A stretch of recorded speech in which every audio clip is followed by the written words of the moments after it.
So I discovered Aurobindo actually at the age around 45.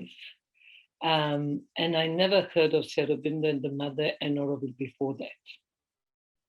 Being a social scientist who was very agnostic, I mean, first of all, being raised as a Catholic, and then at the age of 18, rejecting church, seeing it as an institutional form of, that was my perspective, as a form of kind of dogmatic dogma, and I could not agree with it. And then becoming a social scientist and doing my PhD, I kind of disconnected from any spirituality. And then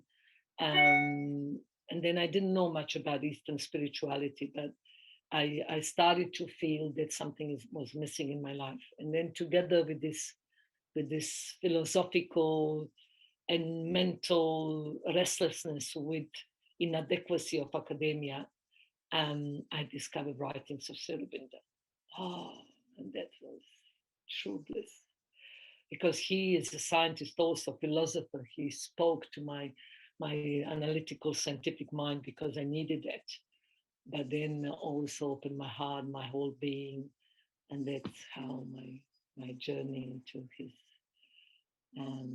his teachings and philosophy and experiences and everything took over my whole being, and since then has guided my whole life, everything I do, how I live, how I breathe. And so there was this summer magazine called Mangai Mala. In that magazine, there was a little write up on the mother. Then my mom, after she finished reading that, she quietly got up and I saw her going into the balcony. She comes back in, her face changed, and I saw her. And she makes a very prophetic statement. She brings that magazine to me and she opens it up and says, "This woman will change your life." And I was like, "What? Who is this woman?" She goes, "I don't know who she is, but she's going to change your life." And that prophetic statement stayed with me for my life. Then I asked her, "What makes you say that?" Then she told me that I went to the balcony and a prayer came up welling through my heart.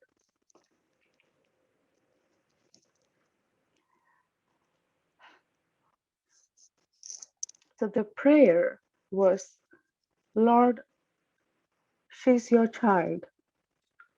Show me the way." And so she saw the sky filled with light. She saw stars sparkling. She didn't know what it was. And when she walked in, I actually saw her face glow. I knew that there was something deeper that was channelizing her to say this to me. And from then on, there was no looking back for me. I started off reading Life Divine, understood nothing of it, but I would read for hours and hours and hours. And my mother would actually come to me and gently say, "That's quite enough now. You've read enough. It's been hours together." And the same goes with mother's books. The beautiful writings of the mother, the education that she's given. I mean, words cannot express what it means to be their children. And so this is how I met mother. The biggest contribution of Mother Aurobindo in my life is that nothing needs to be rejected. As they say, the place for everything and everything in its place. So that makes you very wide and tolerant. And the whole problem today of the world is the war of philosophies where everybody thinks that they are the best. And Sri Aurobindo frees you from that. My two problems were, what is this world about? It didn't make sense if you have to just be born and die. But you didn't want to also leave it and go to the monastery. So here was a path that combined the two, that while being in the world, you can, through this dance and music and academics and all that you love, you can realize the divine and you can be enlightened. So Sri Aurobindo was for me the first and the last, answer in my philosophical quest. I mean, I've always felt that I have a connection to Sri Aurobindo before I knew Sri Aurobindo. I am in awe of what he has been able to achieve and bring to us. I think it's like he himself said that, one man's perfection can change the world. He's done it for us. He's shown us that it can be done.